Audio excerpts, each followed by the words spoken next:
Special update পাওয়ার জন্য subscribe করে bell আইকনে ক্লিক করতে ভুলো না। অভি ছুটিকে বলে, আপনি বাবার ব্যবসার ব্যাপারে কেন ঢুকছেন? দেখুন, কয়দিন পর আপনি এখান থেকে চলে যাবেন। আপনি অন্য কাউকে তখন ভালোবাসতে শুরু করবেন। আপনার অন্য mother in law, father in law হবে, এসবের সাথে জড়াবেন না। কথা শুনে ছুটির মন খারাপ হয়ে গিয়ে নিচে বিছানা করতে থাকলে অভি বলে, আপনি খাটে শোবেন না? ছুটি বলে, না, আমি নিচে শোবো। এই বলে অভিকে কথা শুনিয়ে দেয়। তারপর ছুটি কাঁদতে কাঁদতে আপন মনে বলে, আমি এবাড়ির প্রত্যেকটা মানুষকে ভালোবেসে ফেলেছি, জড়িয়ে পড়েছি, এতে আমার কী বা করার আছে। পরের দিন অভি ছুটির কাছে কফি চাইলে ছুটি বলে, আপনি মাকে বলুন, মা করে দেবে। সেই মুহূর্তে অভি শতরূপাকে বাইরে বেরিয়ে যাওয়ার কথা বললে শতরূপা অভিকে জোর করে কফি খেয়ে যাওয়ার জন্য।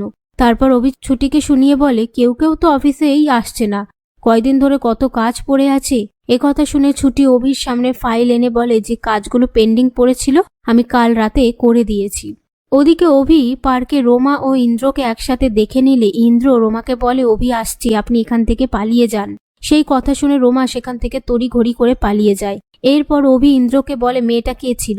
তখন ইন্দ্র নানান বাহানায় কথা ঘুরিয়ে দেয়। কথায় কথায় ছুটির কথা উঠলে অভি বলে, দেখ, আমি পরীকে হারিয়ে অনেক কষ্ট পাচ্ছি, আমি চাই না সেই কষ্টটা ছুটি পাক। এই নিয়ে তারা কথা বলতে থাকে।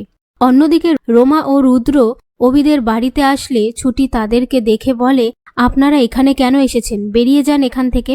কথা শুনে সবাই কিছুটা অবাক হয়ে যায়। আর স্বর্ণলতা ছুটিকে ঘরে যেতে বললে ছুটি বলে, আমি আপনার সব কথা শুনি, কিন্তু কথাটা আমি রাখতে পারবো না।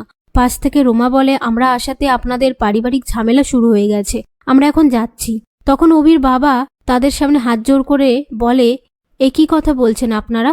আপনারা প্লিজ বসুন। তারপর ছুটিকে বলে, এই মেয়ে, তুমি যাও এখান থেকে। এরপর ছুটি শতরূপাকে বলে, মা, ওরা খুনি। তখন শতরূপা বলে, একদম চুপ,